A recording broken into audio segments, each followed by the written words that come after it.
Hello Brian fans! Today I want to tell you about a game of warfare, religion, marriages, and one of the greatest periods of Irish history that most of us know nothing about. Brian Boru comes from Osprey Games, who have kindly provided us with a review copy and was designed by Per Sylvester, the man responsible for our 2020 Game of the Year, The King is Dead. Well, turns out the King is not dead. He is very much alive and working to unify medieval Ireland. Here is where we do some sort of a pseudo-Python-esque gag about the King being named Brian, but honestly, after reading up on Brian Boru, I don't think he's a man to be messed with.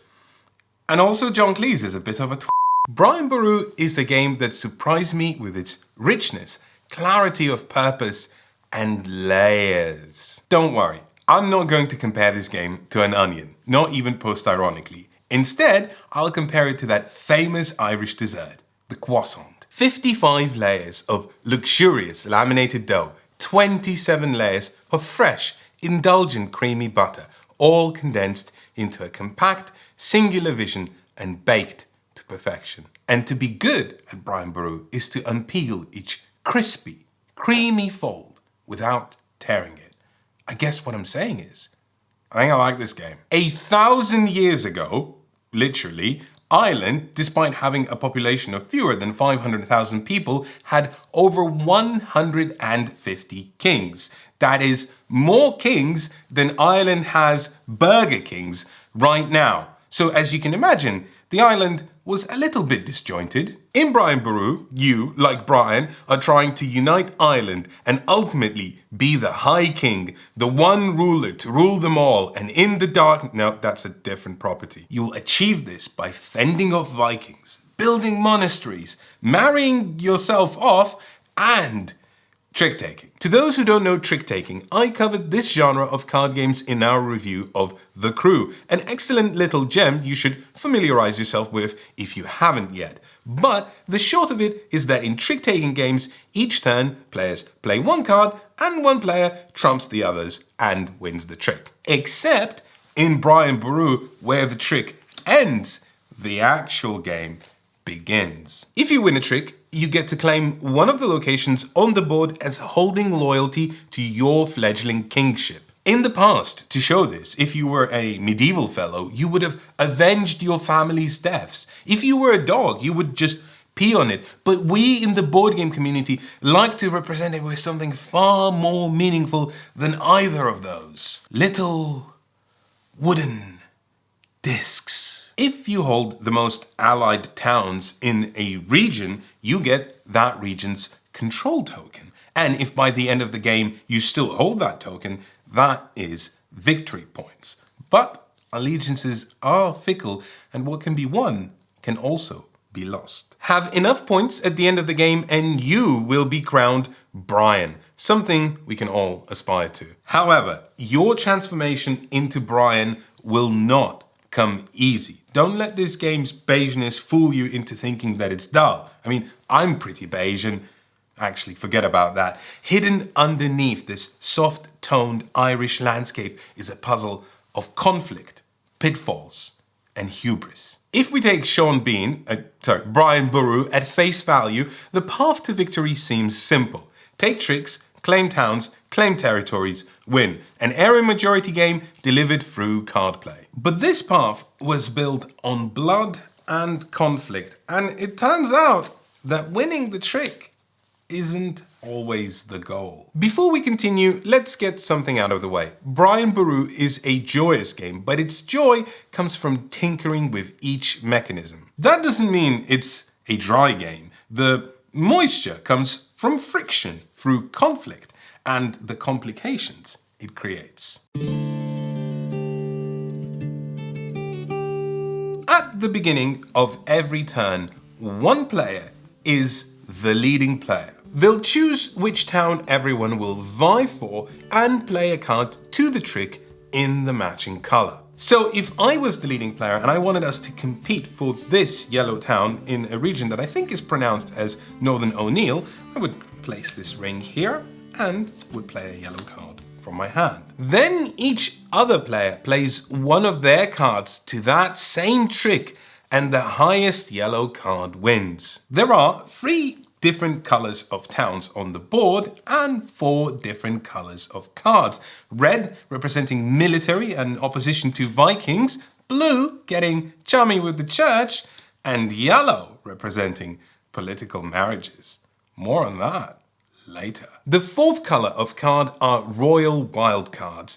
A white card can stand in for any of the other 3 colors in a trick. More importantly, the deck of cards you draw your hands from only has 25 cards in it, each with a unique individual value from 1 to 25. So then winning a trick isn't particularly difficult. For example, if I have the yellow 23 card, I know this is the highest yellow card in the game and also the highest white card in the game. So if we are competing for a yellow territory and I play this card, I know I will win the trick. That doesn't sound particularly fair or exciting. If someone opens a trick with a card that the others know they can't compete against, what do?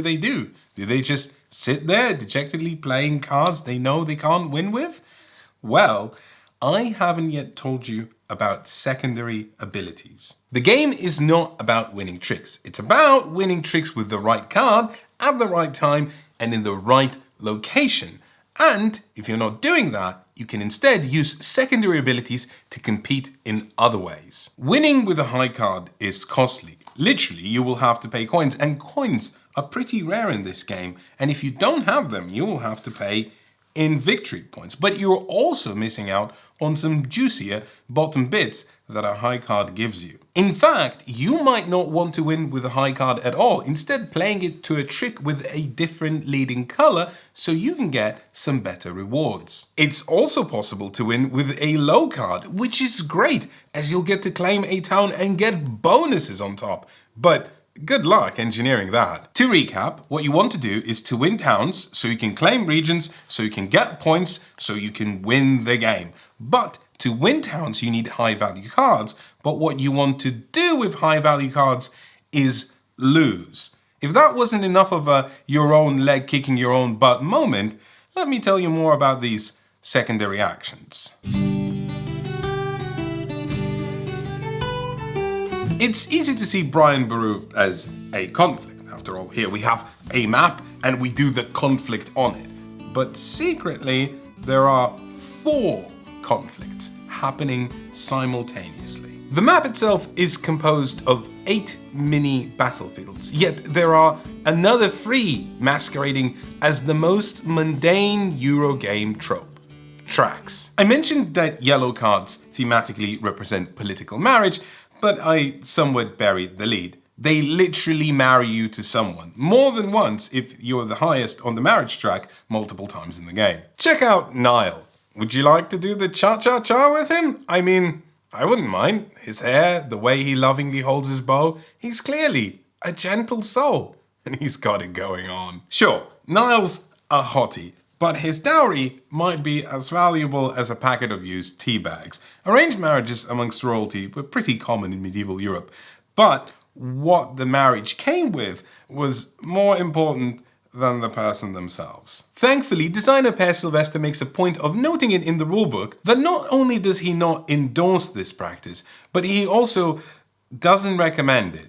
And I'm not even sure where to begin unpacking that one. Anywho, back to lovely Niall. Each round, 1 card will be revealed from the marriage deck, and like a medieval version of Blind Date, the lucky someone will be the person you're competing to woo, used teabags and all. When you lose a trick with a yellow card, you can choose to use the secondary ability to move up the marriage track 1 spot for each envelope. I think that the envelopes probably represent your family writing letters of eligibility rather than you writing love letters, but either way, the more you have, the further up this track you'll go. In the same way you move up on the church track via crosses you pick up on the blue card, and on the Viking raid track via axes you pick up on red cards. And rules-wise, they behave differently. In fact, they're not tracks at all. On the Viking track, you take tokens, and on the church track, you put your discs in it, but functionally, they behave like tracks. The winner of each of these tracks will get a reward, like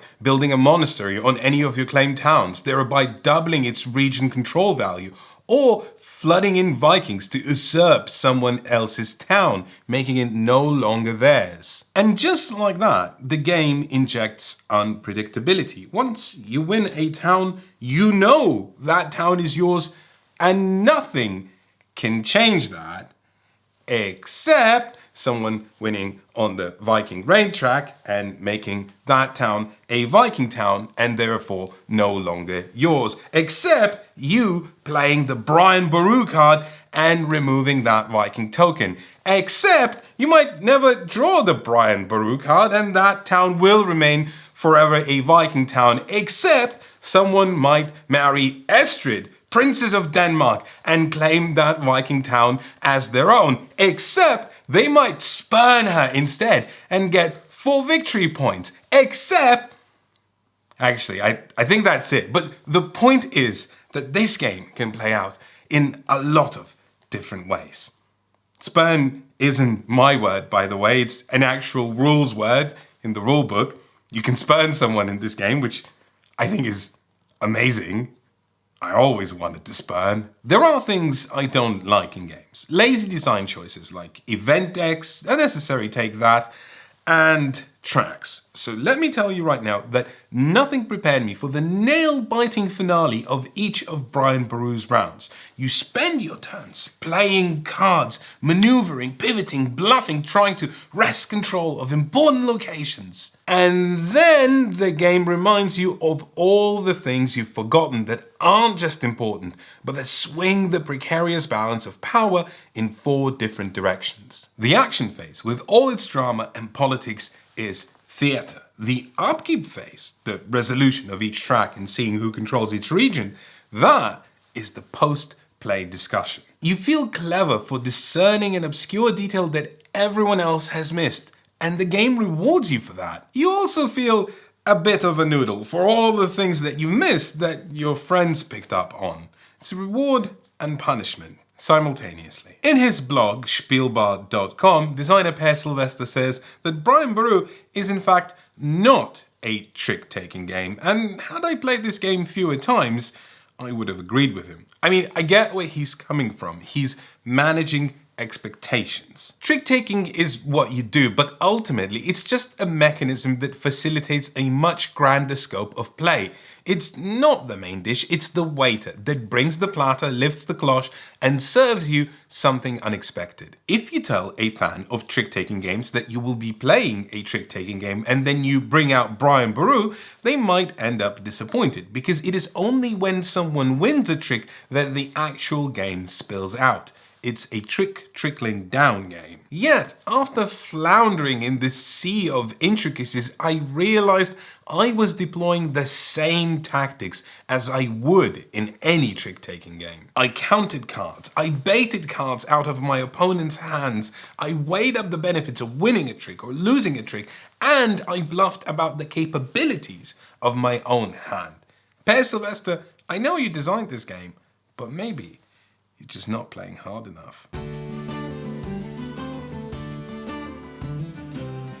Then there's drafting. Rather than drawing cards yourself from the deck, instead all the cards are dealt out to all players, and then you will keep some and you will pass a majority to your left, the number depending on how many players you're playing with, and take that same amount of cards from the player to the right, and you end up with a hodgepodge. Some things you wanted, and some that were foisted on you. I like the draft in Brian Boru. Much like in Inish, another area control game with a Celtic setting, the deck is small and familiar. You know these cards intimately, and you know their possibilities. And of course you know when you've been shafted and given junk.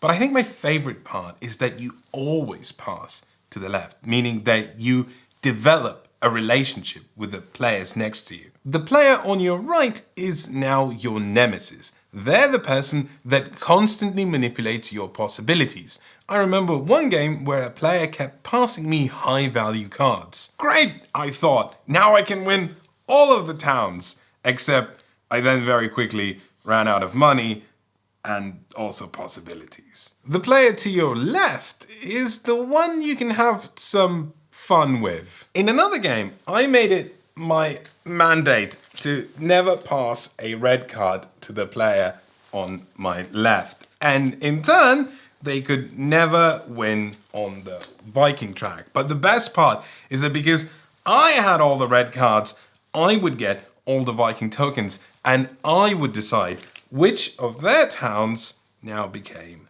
a Viking town. I obviously like this game, but will you? Well, that depends on how much you value control. It's not that you don't get to do things in Brian Boru, the choices you make are always meaningful, it's just that the lines within the decision space are so fine you'll get swept away unless you manage to hit those very precise margins. Imagine Brian Boru as the claw machine in the arcade. Each time you insert a coin, you get 2 hits of a button. What could possibly go wrong? Most of the time, you can't even choose the toy you're going for. Each turn, only one player picks the en vogue town, and if they win the trick, they'll have to choose again. Not get to, have to.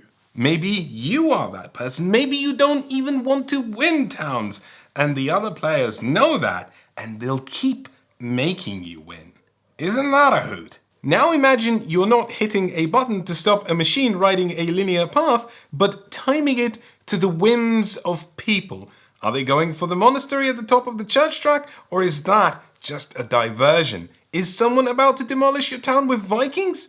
Will someone else's plans actually somehow help you? None of these are possible to predict, at least not with the amount of precision for it to be useful. So you have to just learn to ride the wave and be cool about it. And the level of coolness you exhibit depends largely on player count. There are a lot of neat moments you can engineer, impossible victories that feel rewarding if you actually manage to pull them off, like figuring out that no one has a higher red than your 11, meaning you don't just win a town, you win it with a bonus of 2 coins. In a free player game, you don't even have to count cards to do it. It's entirely possible that with only 2 opponents, they'll just let you have it, even if they can beat you because they've got better things to do anyway.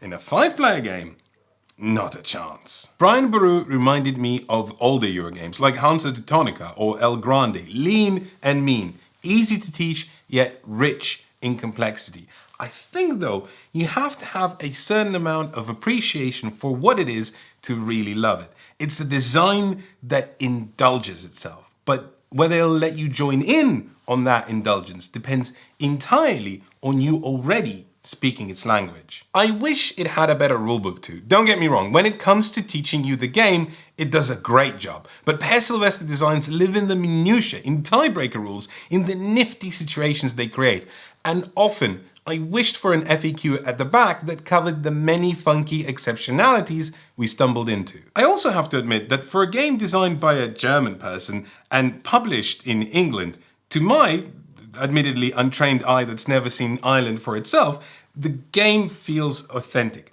I suspect that a lot of thanks goes to the artist Deirdre de Barra, whose comic served as an inspiration for this game's setting. I know it feels obvious that Brian Boru shouldn't be plastered in green shamrocks, crocks of gold, and top of the morning tiers, but stereotypes for some reason are board game language, bad ones at that. Brian Boru instead is beautiful. St. Patrick's blue dominating the cover, Ireland's actual national colour, with subdued linen patterns on the edges and muted hues painting the landscape. It's so striking and so subtle that I can almost forgive it for having weird colour choices for player pieces and towns. Yellow discs mingling with yellow town locations are just confusing. Red town locations and green player discs are less than ideal for colorblind players. Pinks, whites or browns might have been better options, but tough luck I guess. I think these are all very valid and important criticisms. But at the end of the day, there aren't 150 trick-taking area majority drafting games. There's just one, and it's called Brian Boru, and it's pretty great. I'm smitten with it. Not just smitten, this game subsumed me. It's a roller coaster ride without a track, and you never know where you're gonna get off. This is normally where the credit sequence would go, and in the credit sequence we have the names scroll by. What are these names? They're the names of the people who back us on Patreon, and so we put like a credit sequence at the end where the names scroll by from the people who backed us on Patreon, and there's a big thank you. I say, well, thank you all the people. But this time I forgot to write the credit sequence, but ironically it's already happening. This is it. This is the credit sequence. If you'd like to be a part of these names, you too can be a part of these names by backing us on Patreon, and that's where you give us some money and we get to keep making these videos that are board game reviews. And in addition to that, you'll also get some bonus videos, which is just me rambling on about my favorite games, which is like a top 97 series that's nearing its conclusion. We have some other things when that's done that's going to happen as part of the Patreon, and also you get to be part of our Discord server. Big thank you to our Discord server members. Without them, we wouldn't have been able to play Brian Boru enough times for this review to come out. So they helped us out, and that was really nice. So that's it. That's the credit sequence. I hope I rambled on for long enough for all the names to scroll by, and now you'll see some other videos of ours appearing that you should check out, because we did some work on them and they were good, I think. If they weren't good, I wouldn't have uploaded them. And that's how that works, I think. Bye.